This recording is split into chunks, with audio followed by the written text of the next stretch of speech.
So over the past 3 months, I've been following Getting Things Done by David Allen, and although it is a tremendous system, it isn't exactly what I was expecting.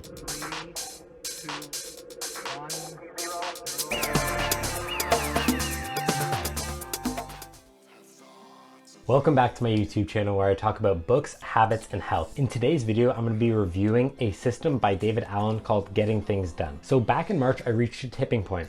I realized that there was a bunch of different stuff that I needed to do that I was just procrastinating on. And all of the stuff that I was procrastinating on were very simple tasks. I wanted to get my curtains hemmed, I wanted to paint my room, and I wanted to digitize my journaling. And these current small procrastinations weren't causing me a ton of distress, but they'd always kind of pull my attention in a given direction. I would oftentimes be going about my regular day and I would just remember, oh yeah, I need to get my curtains hemmed. I haven't done that yet. And it would take me away from living in the present moment. Having a couple tasks like this is something that I noticed that I will just continue to hold on to, and I have continued to hold on to for pretty much my entire life. The issue isn't the curtains. The issue is not having a system set up to help me deal with these menial tasks that are continually kind of nagging at my attention and pulling me away from the present moment. Until I started implementing a system to help me get stuff like this done, I knew that it would just continue to accumulate throughout my life. And that's why I was so enthusiastic to try out Getting Things Done by David Allen. Now, this book covers a system that basically lets you organize your entire life. So in this book, the 3 things that David Allen says that you need to maintain and review daily to make sure that you can stay on top of things are a task list, a calendar, and a physical basket. So the task list that I implemented came from a YouTuber called Rowena Tsai,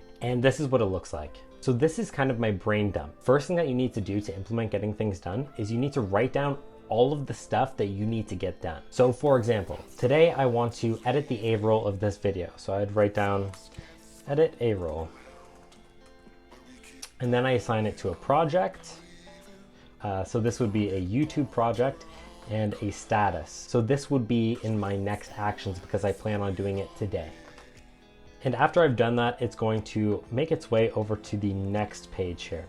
So the next page, you'll see here that I have a waiting for list with 21 items, a next actions, a done, a someday/maybe, and then kind of my archive over here.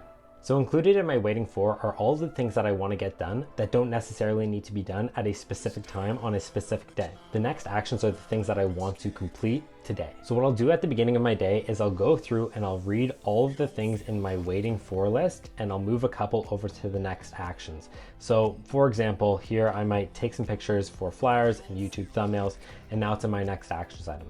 When I'm finished, I move it into the done column, and eventually it'll make its way into the archive. And then I also maintain a someday/maybe column, which is anything that I'm not sure if I'll actually complete or anything that's on my bucket list. One of the important things to keep in mind here is that you don't want your next actions to build up too much. So something that I noticed is if I had too many things accumulate in the next actions item and I wasn't actually getting them done and moving them into the done column, I would have to put them back into the waiting for column. Otherwise it got really cluttered and the system lost its potency. So the other thing that you'll notice is that I don't put a ton of really small menial items in my waiting for list. And the reason why is David Allen proposes a 2-minute rule. What the 2-minute rule entails is if you can do something, if there's stuff that needs to be done and it can be done in less than 2 minutes, then just do it. You don't want to have to write down each and every one of these little tiny items when you could actually complete the stuff in the time that it would take you to actually open up Notion and put it into your system. So another thing to keep in mind is that if there's an item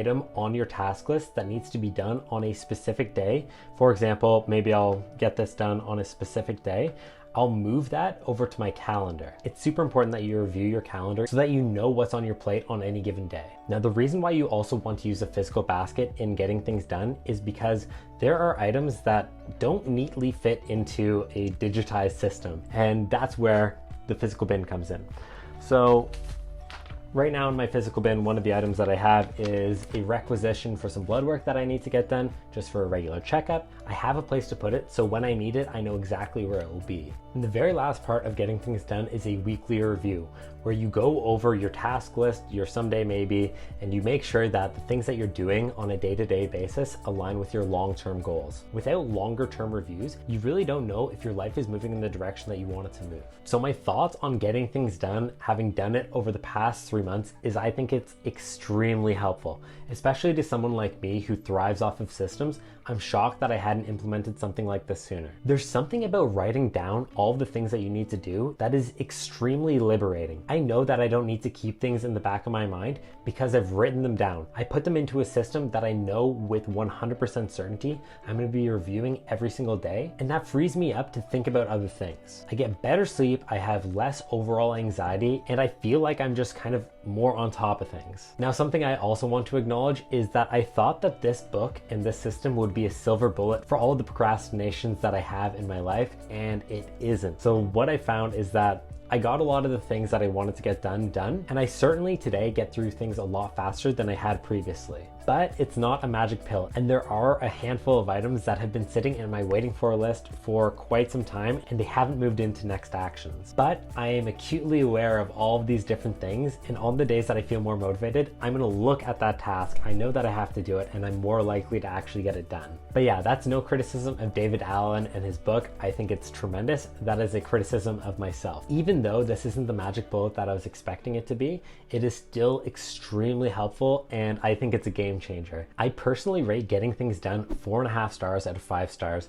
I think that it is an absolute game changer. I love it, but it's not a magic pill or silver bullet, and I could see myself implementing something a little bit different than getting things done, but for the time being, this is excellent, and I'm so happy that I found it. Anyways, guys, if you try out getting things done, let me know how it goes. I hope this video is useful to you, and I'll see you in the next one. Cheers.